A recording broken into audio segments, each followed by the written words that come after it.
Assalamualaikum warahmatullahi wabarakatuh. Saya Nurlaila Hanifah. Di sini saya akan membahas kisah inspiratif pengusaha sukses dan saya sendiri pun terinspirasi dari beliau. Siapakah beliau? Beliau adalah Bapak Sudono Salim, pemilik dari Salim Group. Mari kita bahas teman-teman. Teman-teman, tentu saja kalian suka makan mie instan bukan? Atau sering mendengar suara legend ini? Indomie, seleraku. Atau teman-teman sering menjumpai atau mampir ke minimarket atau supermarket dan sering menjumpai brand-brand seperti Popmie, Indomie, Indomilk, Supermie, dan masih banyak lagi. Nah, semua itu ternyata milik pengusaha bisnis produk makanan di Indonesia. Siapa lagi kalau bukan Salim Group ya? Bisa dikatakan hampir semua orang di Indonesia pernah mencicipi produk makanan buatan Indofood hingga Bogasari. Bisnis Salim Group ini begitu menggurita, tidak hanya jadi penguasa bisnis makanan, namun juga merambah ke bisnis perbankan. Salim Group pernah menjadi pengendali saham Bank BCA, bank swasta terbesar di Indonesia, sebagai konglomerasi bisnis gurita. Bisnis Salim Group terbesar di hampir semua sektor, mulai dari retail, otomotif, jalan tol, properti, telekomunikasi, perkebunan, dan sebagainya.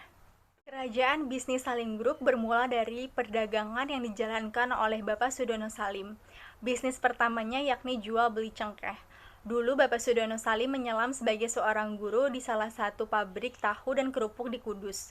Bahkan sebelum ia pergi ke Kudus, ia sempat menjadi gelandangan loh selama 4 hari di Surabaya. Memiliki semangat untuk bisa menjadi pribadi yang sukses, ia tidak puas hanya dengan menjadi seorang buruh. Sembari bekerja, beliau berusaha mencari inspirasi bisnis yang mungkin bisa dijalankan pada saat itu. Hingga pada akhirnya Bapak Sudono Salim melihat bahwa perdagangan cengkeh serta tembakau sebagai peluang yang menjanjikan. Bapak Sudono Salim mendapatkan modal bisnis dari mertuanya yang dikenal sebagai salah satu saudagar ternama di kota Kudus. Dari modal itulah Bapak Sudono Salim mampu mengikuti jejak sang mertua menjadi bandar cengkeh yang disegani di kota Kudus.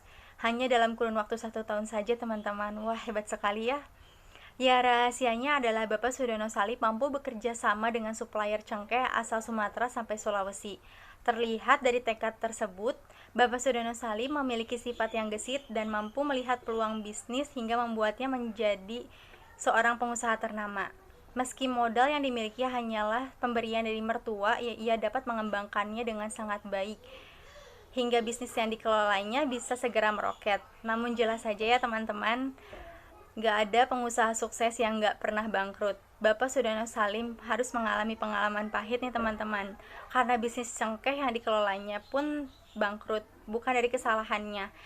Bisnis cengkeh tersebut bangkrut karena ada invasi dari pihak Jepang yang membuat hampir semua kegiatan masyarakat di Indonesia pada saat itu menjadi terhenti. Bapak Sudono Salim sudah menjadi pengusaha sejak zaman penjajahan loh teman-teman. Nah, sudah dipastikan zaman tersebut adalah zaman yang sulit untuk menjadi pengusaha. Alhasil, beliau pun harus kembali mencari solusi usaha lain dalam selang waktu 3 tahun dari penjajahan Jepang tersebut. Pada 1945, pasca Jepang telah memberikan kemerdekaan kepada Indonesia, intuisi bisnis Bapak Sudono Salim kembali diuji. Ia berusaha mencari peluang bisnis lain nih yang mampu mengembalikan masa kejayaannya. Melihat bangsa Indonesia yang masih berjuang melawan Belanda yang ingin berkuasa kembali, ia memutuskan untuk berbisnis kebutuhan logistik, kebutuhan medis hingga persenjataan bagi tentara penjuang. Wah, tak berhenti sampai di situ. Setelah logistik yang dikelola mulai berkembang, Bapak Sudono Salim merambah ke usaha lain di bidang produksi sabun dan produk yang dibutuhkan oleh tentara, khususnya anggota TNI Angkatan Darat. Bisnis Bapak Sudono Salim tersebut tentu berada di luar nalar masyarakat awam ya teman-teman, karena jelas saja waktu itu keadaan sedang sangat kacau, namun ia mampu melihat peluang bisnis yang menjanjikan. Hingga pada tahun 1950-an, Bapak Sudono Salim membuka bisnis baru di bidang perbankan dan memfokuskan layanan pada pemberian pinjaman kredit.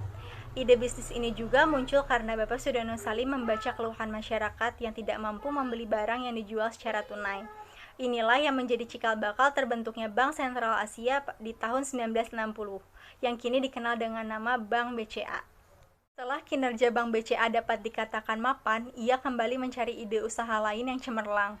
Mengetahui bahwa masyarakat Indonesia terlalu bergantung kepada kebutuhan nasi, Bapak Sudono Salim mulai mengembangkan bisnis di tepung terigu. Nah, tepung terigu ini bermerek Bogasari. Bogasari ada sebagai upaya mengurangi konsumsi publik akan produk nasi.